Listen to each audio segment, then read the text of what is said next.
ഇതിൻ്റെ അകത്തേക്ക് പോകണം. അതിൻ്റെ അകത്തേക്ക് പോകുമ്പോൾ എടാ മൊത്തം ബ്ലോക്കാക്കലടാ. അതെ അതിൻ്റെ അകത്തേക്ക് പോകുമ്പോൾ ഒരു തോണി വന്നിട്ട് വട്ടം വെച്ചു. ഇപ്പം മൊത്തം ബ്ലോക്കാണ് ഇവിടെ. അതാ വിഷ്ണു അതെ അടിച്ച് കൊന്നിട്ടൊക്കെ പോകണം. തോണി ഇത് ആരൊക്കെ കയറുന്നു ഇതിൻ്റെ അകത്ത്? നിങ്ങളൊക്കെ ആരാ? തോണിക്ക് ഇതിങ്ങനെ കുറേ ഇവിടെ എത്തിയിട്ടാകുമ്പോൾ ഇവിടെ ഒരു റെസ്റ്റ് ഇൻ പീസ് കുറച്ച് സമാധാനത്തിന് വേണ്ടി നിർത്തിയതാണ്. കാലൊക്കെ നല്ല വേദന ഉണ്ടാവും. അപ്പോൾ എല്ലാവരും ഫോട്ടോ എടുക്കുക. അവിടെ സണ്ണ് സെറ്റ് ചെയ്യാൻ പോകുന്നു. ഇങ്ങോട്ട് നോക്കിയാ ഗൈസ്. എടാ എന്നെ പിടിച്ച് മുന്നോട്ടാക്ക്.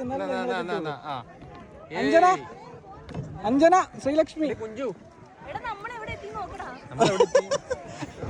സോ ഇതൊക്കെ വൈബ് സ്ഥലം കേട്ടോ. ഒരു രക്ഷയില്ല കേട്ടില്ലേ. അവർ കുറെ ആൾക്കാർ കാട്ടിലൊക്കെ കയറി. ഇതാ കാട്ടിലേക്ക് കയറും. അഞ്ജന കാട്ടിലേക്ക് കയറി. പിന്നെ അവിടെയൊക്കെ കയറി ഒരു തെങ്ങിന്റെ മുകളിൽ കയറി.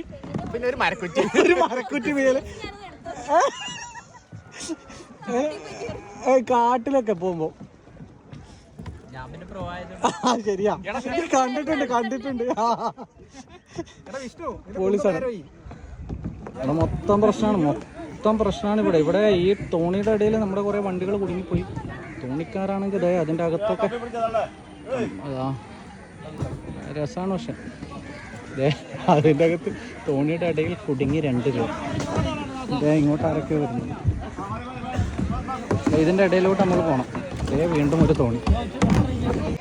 അങ്ങനെ കുറേ കയാക്കിങ് കഴിഞ്ഞ് വന്നാൽ നമുക്കിവിടെ ഇറങ്ങാനുള്ള സൗകര്യമുണ്ട്. നമ്മളവിടെ ഇറങ്ങുന്നിടത്തേക്ക് പോകുന്നേ ഉള്ളൂ. അവിടെ ഇറങ്ങിയിട്ട് നമുക്ക് കുളിക്കുകയൊക്കെ ചെയ്യാം, സ്വിം ചെയ്യാം. അത് വേറൊരു വൈബ്. ആൾക്കാരൊക്കെ വന്നുകൊണ്ടിരിക്കുന്നേ ഉള്ളൂ. കുളിക്കേണ്ടവർക്ക് കുളിക്കാം, ചുമ്മാ ഇറങ്ങേണ്ടവർക്ക് ഇറങ്ങാം. അതൊരു അരയോളം വെള്ളമേ ഉള്ളൂ. കുറേ പേര് നീന്തുന്നുണ്ട്. അവിടെ സൺ സെറ്റിനുള്ള കാര്യങ്ങളൊക്കെ സെറ്റാക്കുന്നുണ്ട്. അപ്പോൾ നല്ല വൈബ് സാധനം കേട്ടോ. ഇവിടെ വർക്കല എല്ലാവരും ഒന്ന് ട്രൈ ചെയ്യേണ്ട സാധനമാണ് ഈ മാംഗ്രൂവ് ഫോറസ്റ്റ് കയാക്കിങ്. ഇതാട്ടോ എക്സ്പീരിയൻസ്. ഇതിൻ്റെ ഇടയിലൂടെ വൺ ടാസ്ക് എന്ന് പറഞ്ഞാൽ മാരകമായ ടാസ്ക്.